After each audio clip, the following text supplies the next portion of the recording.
Umaharap sa mga panibagong reklamo sa ombudsman si dating Bamban Tarlac Mayor Alice Guo kaugnay sa kanyang pagkakasangkot umano sa Pogo. Si Guo pati ang 35 iba pa sinampahan ng National Bureau of Investigation ng mga reklamong paglabag sa Anti-Graft and Corrupt Practices Act, possession of prohibited interest by a public official, gross misconduct, serious dishonesty at iba pa. Ayon sa NBI, hindi sinunod ang tamang proseso sa land conversion nang itayo ang Banban Pogo Hub. Hindi rin daw nagbayad ng tamang buwis si Guo. Sinusubukang pangkunin ang panig ni Guo na nakatitini ngayon sa Pasig City Jail Female Dormitory para sa kasong qualified human trafficking.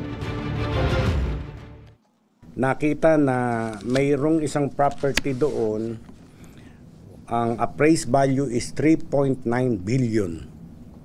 But they only paid real property tax amounting to 10,000. Sa lupa, sa land yun sa lupa. Sa building, 0.